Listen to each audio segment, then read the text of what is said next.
ધૂળેટીના પર્વની ઉજવણી આજે સમગ્ર વાવથરા જિલ્લામાં ઉત્સવ સાથે ધૂળેટીના પર્વની ઉજવણી થઈ રહી છે, જેમાં દિયોદર ખાતે પણ ધૂળેટીના પર્વની ધામધૂમથી ઉજવણી કરવામાં આવી હતી, જેમાં આજે પ્રથમ વખત દિયોદર મીડિયા કર્મીઓએ પણ ઉત્સવ સાથે પોલીસ કર્મચારીઓ અને ધારાસભ્ય કેસાજી ચૌહાણ સાથે પર્વની ઉજવણી કરી હતી। દિયોદર પોલીસ સ્ટેશન ખાતે પણ પોલીસ કર્મચારીઓએ અબીલ ગુલાલની છોડો વચ્ચે એકબીજાને રંગ લગાવી આ પર્વ ઉજવ્યો હતો, જ્યાં મીડિયા કર્મીઓ પણ આ ઉત્સવમાં જોડાયા હતા। જ્યાં બીજી તરફ દિયોદર ધારાસભ્ય કાર્યાલય ખાતે પણ ધારાસભ્ય કેસાજી ચૌહાણે મીડિયા મિત્રો સાથે તિલક હોળી રમી આ ઉત્સવ ઉજવ્યો હતો।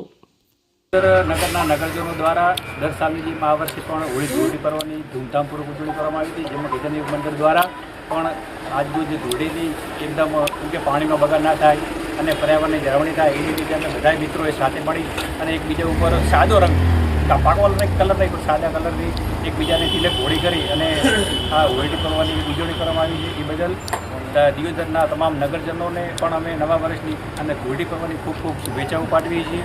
આજ રોજ સવારથી નાના બાળકો દ્વારા પણ તમે જોઈ રહ્યા છો કે દિયોદરની અંદર એકદમ સાદા કલરથી એકબીજા ઉપર એકબીજાને કલર નાખી અને રંગબેરંગી પર્વ નિમિત્તે આપનું જીવન આ જીવન એકદમ નવું પર્વ છે, એટલે આપના જીવનની અંદર પણ રંગબેરંગી જીવન જીવે અને રહો એ નિમિત્તેની દરેકને શુભેચ્છાઓ પાઠવવામાં આવી અને આપ સૌ પણ મિત્રોનો પણ ખૂબ ખૂબ આભાર। કે આમ તો હોળી અને ધૂળેટી એ રંગોનો તહેવાર છે અને પ્રજાની સુખાકારી રહે, પ્રજા અલગ અલગ રંગે રંગાયેલી રહે એવી આજે એક પોલીસ અધિકારી તરીકે મારી લોકોને શુભેચ્છા છે।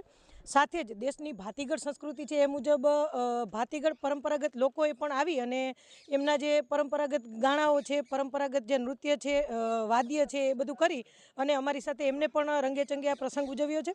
આજે વાવથરા જિલ્લાના તમામ પોલીસ સ્ટેશન ખાતે દરેક પોલીસ પરિવારે આજે હોળી ધૂળેટીનો આ પર્વ ઉજવ્યો છે અને દેશની એક દેશભક્તિનો જે રંગ છે એ પણ એક અલગ જ રંગ છે અને એને પણ આજે આપણે ધૂળેટીના પર્વએ યાદ કરવો જોઈએ। ત્યારે આજે મને આનંદ થાય છે કે કેસરી, સફેદ અને લીલા અને એ સિવાય લાલ, લીલા, પીળા અનેક રંગોથી અમારો પોલીસ પરિવાર આજે રંગાયેલો છે અને સૌએ ખૂબ ઉત્સાહપૂર્વક અને આનંદથી આજે આ હોળી અને ધૂળેટીનો પર્વ ઉજવ્યો છે અને આજે હું દિયોદરની જનતા તથા જાહેર જનતાને પણ હોળી અને ધૂળેટીની ખૂબ ખૂબ હાર્દિક શુભકામનાઓ પાઠવું છું।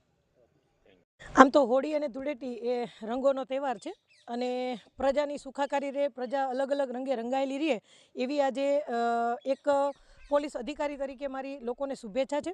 સાથે જ દેશની ભાતીગળ સંસ્કૃતિ છે એ મુજબ ભાતીગળ પરંપરાગત લોકોએ પણ આવી અને એમના જે પરંપરાગત ગાણાઓ છે, પરંપરાગત જે નૃત્ય છે, વાદ્ય છે એ બધું કરી અને અમારી સાથે એમને પણ રંગેચંગે આ પ્રસંગ ઉજવ્યો છે।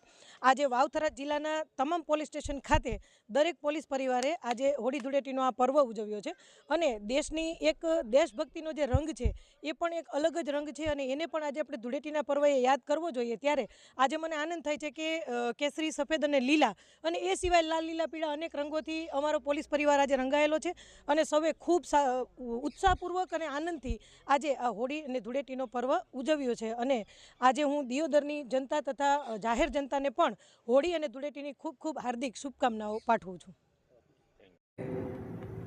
રંગોનો પર્વ ધૂળેટીનો પવિત્ર દિવસ છે। આ પ્રસંગે આ વિસ્તારની જનતાને મારા તરફથી ખૂબ શુભેચ્છાઓ પાઠવું છું। ખાસ કરીને આજે મીડિયાના મિત્રો એ મારી સાથે ધૂળેટી રમવા માટે પધાર્યા, એમને પણ ખૂબ શુભેચ્છાઓ પાઠવું છું। આપણા સૌ સાથે મળી અને આપણા વિસ્તારમાં કાયમી હર્ષ ઉલ્લાસ રહે એવું વાતાવરણ રહે અને આ વિસ્તારનો ખૂબ વિકાસ થાય અને ભગવાન આપણા બધાના ઉપર ચારે હાથ રાખે અને બધાનું કલ્યાણ કરે। સૌનો આભાર। ભારત માતા કી જય। ઓકે।